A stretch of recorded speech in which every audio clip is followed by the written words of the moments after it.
Hi, my name is Amit Rao. I'm the sales manager for Northern Europe. So Solvace, we are a software company focused on operational excellence.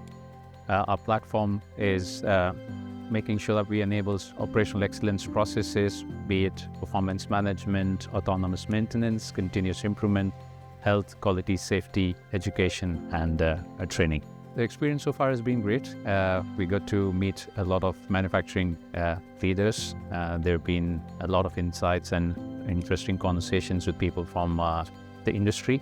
But it's also that you get an opportunity to see and get insights into where they are investing or what are they looking to invest in terms of Industry 4.0 or the element of humanizing Industry 4.0. So far it's been really good conversations. Yeah, it's a refreshing change, I would say. I've been in the past, but the one-to-one meetings which were scheduled here have been really on time and adhered well.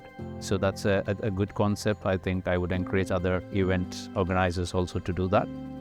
And it's very interesting conversations, and people turned up on the right time, and even we had to make them wait sometimes because we were discussing with someone. So it's really great in terms of one-to-one meetings.